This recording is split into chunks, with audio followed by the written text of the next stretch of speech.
చిన్నారక్క బతుకమ్మ దాది మా బతుకమ్మ తామెర మొక్కల బతుకమ్మ తంగిడి పువ్వుల తరతర మెరిసే వాడవాడంతా ఓ పూల వనమాయే ప్రతి ఊరు చెరువేమో ఓ పూల తోటాయే గోరు పువ్వులు మెరమెర బతుకమ్మ బతుకు పూల పాటగా పిలువబడేటువంటి బతుకమ్మ సంబరాలు ప్రారంభమైపోయాయి. మహిళలకి ఎంతో ఇష్టమైనటువంటి బతుకమ్మ సంబరాలు ప్రారంభమయ్యాయి. అదేవిధంగా మొదటి రోజైనటువంటి ఈ రోజు ఎంగిలి పూల బతుకమ్మగా మహిళలందరూ పిలుచుకుంటారు. మరి అందులో భాగంగానే ప్రస్తుతం మనం మినిస్టర్స్ క్వార్టర్స్ లోని పద్మా దేవేందర్ గారి దగ్గరకు వచ్చేసాము. మరి ఆవిడని అడిగి అసలు ఎంగిలి పూల బతుకమ్మ అంటే ఏమిటి, దీన్ని ఏ విధంగా చేసుకుంటారో, దీని ప్రాముఖ్యత ఏంటో అడిగి తెలుసుకుందాం. మీకు బతుకమ్మ పండుగ శుభాకాంక్షలు. అందరికి కూడా, ప్రేక్షకులందరికీ కూడా బతుకమ్మ పండుగ శుభాకాంక్షలు. Thank you madam.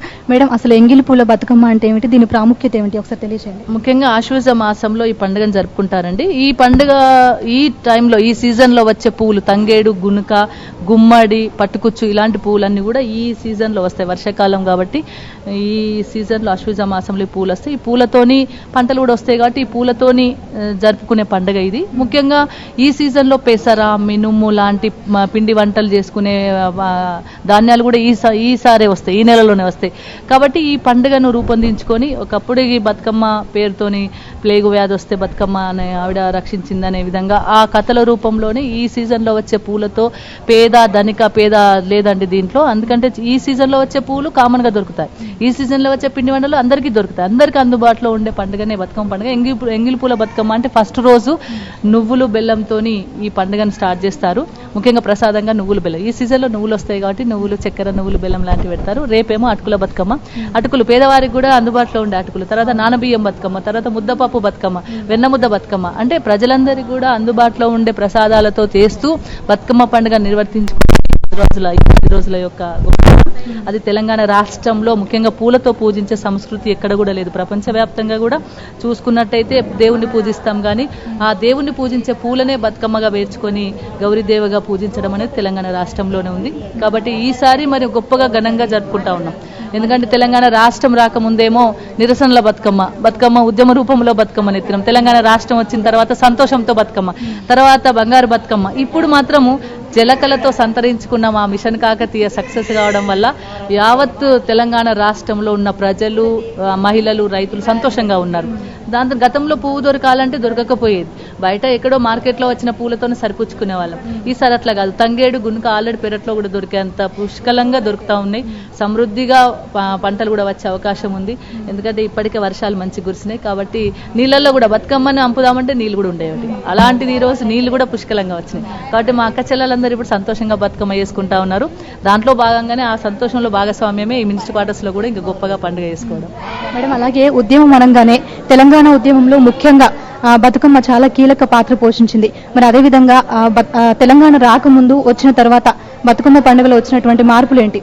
తెలంగాణ రాష్ట్రం రాకముందు దీని యొక్క ప్రాశస్తం తగ్గింది. బతుకమ్మ ఆడడం అంటే ఫస్ట్ డే ఒక రోజు ఏదో కొద్ది మంది పెద్దవాళ్ళు బతుకమ్మ ఆడుకోవడం, తర్వాత లాస్ట్ డే పేర్చుకొని సద్దుల బతుకమ్మగా పిలుచుకోవడం. అంతే తప్ప ఈ 8 రోజుల ప్రాశస్తం ఏంది, ఎన్ని పూలతో చేయొచ్చు, ఏ విధంగా బతుకమ్మ వేసుకోవాలనే దానికి చిన్న చూపు వచ్చేసింది ఆటోమేటిక్గా. ఆ పరిపాలనలో ఉన్న లోటు వల్ల, ఇబ్బంది వల్ల బతుకమ్మ అంటే పెద్ద ఆ ప్రాంతంలో అంటే సమైక్య రాష్ట్రంలో ఒక ప్రాంతంలో లేకపోవడం వల్ల ఒక ప్రాంతానికే పరిమితమైంది అన్నట్టుగా దీనికి వచ్చి చిన్న చూపు చూడడం వల్ల ప్రాశస్తం తగ్గింది. కానీ దానికి మళ్ళీ పూర్వవైభవం వచ్చింది. ఉద్యమ రూపంలో బతుకమ్మనెత్తి అందరికీ కూడా నిరసన తెలియజేసిన సందర్భంలో ఉద్యమ బతుకమ్మగా వెలిసినప్పుడే విశ్వవ్యాప్తమైంది. యావత్ తెలంగాణ ప్రజలు ఎక్కడెక్కడైతే ఉన్నారో ఆ రాష్ట్రాలన్నింటిలో కూడా తెలంగాణ పండుగను చేసుకున్నారు, బతుకమ్మ పండుగను చేసుకున్నారు. తెలంగాణ రాష్ట్రం వచ్చిన తర్వాత కూడా దీని యొక్క గొప్పతనం విశ్వవ్యాప్తం అయిపోయింది.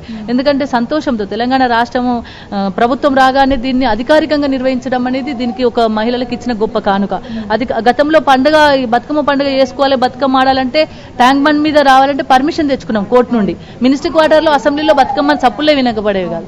అదే తెలంగాణ రాష్ట్రం వచ్చిన తర్వాత గర్వంగా నడిబొడ్డులో మంచిగా ట్యాంక్ బండ్ మీద అధికారికంగా ప్రభుత్వము, గౌరవ ముఖ్యమంత్రి గారు, గవర్నర్ గారు కూర్చుండి పండుగ జరిపిస్తా ఉన్నారు. ఇది మా మహిళలు సాధించుకున్న ఘనత, ఇది మా మహిళలకు వచ్చినాక గొప్పదనం. మేడం అదేవిధంగా రాష్ట్ర ప్రభుత్వం ఇప్పటికే ఇటు తెలంగాణ బతుకమ్మ కానివ్వండి, బోనాలకు కానివ్వండి ఎక్కువ నిధులు కేటాయించి చాలా అంగరంగ వైభవంగా నిర్వహిస్తోంది.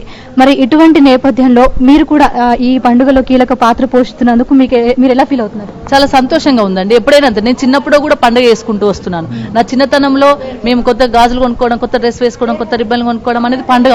అందరితో కలిసి ఆడుకోవడం, పూలు తెచ్చుకోవడం, బతుకమ్మను గొప్పగా వేర్చుకోవడం అనేది. ఇప్పుడు అలా కాదు. ప్రజలందరూ ప్రభుత్వంలో ఉన్నాం కాబట్టి ప్రజలందరూ సంతోషంగా తమ యొక్క ఆకాంక్ష నెరవేర్చే ప్రభుత్వం ఉన్నదని నమ్మకంతో ఉన్నప్పుడు ఈ పండుగను గొప్పగా జరుపుకుంటాం.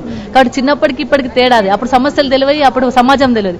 ఇప్పుడేమో ప్రజలు సంతోషంగా ఉండడమే ఈ పండుగ యొక్క గొప్పతనం. ప్రజలు సంతోషంగా ఉన్నప్పుడు ఈ పండుగను జరుపుకుంటా ఉన్నాం, చాలా గొప్పగా జరుపుకుంటా ఉన్నాం. కాబట్టి ప్రభుత్వానికి, గౌరవ ముఖ్యమంత్రి గారికి నేను ధన్యవాదాలు తెలియజేస్తా ఉన్నాను. మేడం అదేవిధంగా ఇప్పటికే భారీగా నిధులు కేటాయించి ఎక్కువ సహాయ సహకారాలు అందిస్తోంది.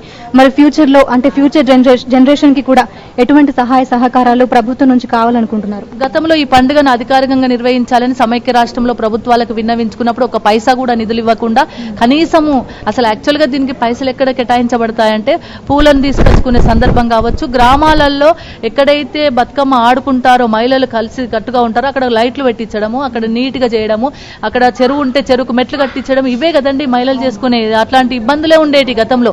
అలాంటి పరిస్థితులు కూడా వాళ్ళు సహకరించాలి. మరి అలాంటి సందర్భంలో నిధులన్నీ కూడా కేటాయించి ఎక్కడైతే మహిళలు సంబరంగా పండుగలు జరుపుకోవాలనుకుంటున్నారో ఆ ప్రాంతాన్ని నీట్ గా చేయడము, లైట్లు వేయించడము, వాళ్ళకు కావాల్సిన సదుపాయాలు కల్పించడంలో ఈ నిధులు ఖర్చు పెడతా ఉన్నాము.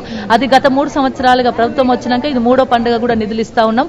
తప్పకుండా రాబోయే కాలంలో నిధులు కేటాయించాల్సిన అవసరం లేకుండానే శాశ్వతంగా బతుకమ్మ కోసం పరిస్థితులు కల్పించే విధంగా ప్రభుత్వం చొరవ చూపెడుతుంది. తప్పకుండా రాబోయే కాలం ఇప్పటికే మిషన్ కాకతీయ ద్వారా చెరువులను నింపుకోవడమే కాదు, బతుకమ్మకు మెట్లు కట్టించడము, లైట్లు వేయించడము, బతుకమ్మ ఘాటు కట్టడం లాంటివి కూడా చేసినాము. ఇంకా భవిష్యత్తులో కూడా ఇంకా గొప్పగా చేసుకున్నాం. మేడం అదేవిధంగా బతుకమ్మ అంటేనే ప్రకృతిని ఆడవాళ్ళతో పోలుస్తుంటారు కదా, మరి ఇంత అందమైన బతుకమ్మకి మీకు ఎటువంటి సంబంధం ఉంది? మీరు ఎన్నేళ్ళ నుంచి పేరుస్తున్నారు బతుకమ్మని? నేను చాలా, నా బుద్ధి తెలిసినప్పటి నుండి బతుకమ్మ అంటే నాకు చాలా ఇష్టం అండి. గతంలోనేమో దొంగతనంగా పోయి పూలు తెచ్చుకొని మరి పక్కింటి వాళ్ళకంటే నా బతుకమ్మ పెద్దగా ఉండాలి, అందంగా ఉండాలనేది చిన్నప్పటి కూడా నేను కోరుకున్న కళ. అప్పుడు కొన్ని పూలు అందుబాటులో లేక, కొన్ని కలర్లు అందుబాటులో లేక అనుకున్న రీతిలో పేర్వకపోవచ్చేమో కానీ ఇప్పుడైతే అన్ని కరెక్ట్ గా సెట్ అయ్యే విధంగా సంతృప్తిగా బతుకమ్మ వేర్చుకుంటా ఉన్నాము. మరి ముఖ్యంగా ఈ పాటలు, బతుకమ్మ పాటలు చిన్నప్పటి కూడా నాకు ఇష్టం. అందులో మంచి మెసేజ్ ఉంటుంది. ఆ మెసేజ్ ఇప్పటి వరకు కూడా ఆడవాళ్లకు భద్రత ఏ విధంగా ఉండాలి, ఆడవాళ్ళు ఏ విధంగా చదువుకోవాలి, ఆడవాళ్ళు అత్తవారింట్లో ఏ విధంగా ఉండాలి, ఇవన్నీ కూడా ఒక మెసేజ్ రూపంలో గతంలో విన్నాం. ఇప్పుడు మన ప్రభుత్వం కూడా షీ టీమ్స్ ద్వారా మహిళలందరికీ ఆ భద్రత కల్పిస్తూ ముందుకెళ్తా ఉంది. కాబట్టి అంటే ఆ మెసేజ్ ఉన్న పాటలు ఇప్పుడు కూడా పాడుకునే సందర్భం సేమ్ ఉంటుంది. కానీ తెలంగాణ రాష్ట్ర ప్రభుత్వం వచ్చిన తర్వాత మహిళలందరికీ జాగ్రత్తగా చదువులు చెప్పించాలని ఇప్పటికే రెసిడెన్షియల్ స్కూల్స్ ఏర్పాటు చేసి ఆడపిల్లలకు చదివే ముఖ్యమని చెప్పి ముఖ్యమంత్రి గారు ముందుకెళ్తా ఉన్నారు. మిషన్ కాకతీయ ద్వారా జలకళ నిండింది. మిషన్ భగీరథ ద్వారా అక్కచెల్లెలకు మంచినీళ్ళు ఇస్తా ఉన్నారు. 60 సంవత్సరాలు అయిందండి మంచినీళ్ళు కూడా లేక ఇబ్బంది పడతా ఉన్నారు. అలాంటిది ప్రతి ఇంటికి, ప్రతి గూడుకు, ప్రతి గూడానికి మంచినీళ్ళు వస్తా ఉన్నాయి. కాబట్టి ఆ సందర్భాన్ని పురస్కరించుకొని మా అక్కచెల్లెలందరూ ఇప్పుడు సంతోషంగా ఉన్నారు. ప్రభుత్వం వాళ్ళకి కావాల్సిన సదుపాయాలు కలిగిస్తా ఉన్నారు. కాబట్టి ముఖ్యమంత్రి గారికి ధన్యవాదాలు.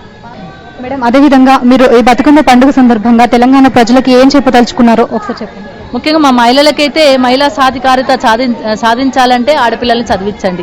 ముఖ్యంగా ఎందుకంటే మగపిల్లలనేమో కార్పొరేట్ స్కూల్లో ఇస్తారు, ఆడపిల్లల్ని పెళ్లి చేసేస్తున్నారు. అలా కాకుండా చదివించినట్టయితే ఒక ఆడపిల్ల చదువుకుంటే ఇంటిని సమాజం చదువుకున్నట్టు, ఇల్లు చదువుకున్నట్టే కాదు సమాజం చదువుకున్నట్టు, రాష్ట్రం చదువుకున్నట్టు. కాబట్టి ఆడపిల్లల సాధికారిత రావాలి, ఆర్థిక స్వలంబన దొరకాలంటే చదివించండి. అది నేను మహిళలందరికీ కూడా ఇచ్చే ఒక చిన్న విజ్ఞాపన. Okay madam, thank you.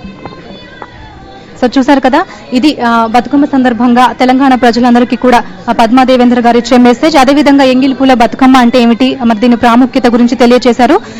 ఇది ప్రస్తుతం ఇక్కడ ఉన్న పరిస్థితి. కెమెరామెన్ ఫిరోజ్ తో ఊహాంజలి, నెంబర్ 1 న్యూస్, హైదరాబాద్.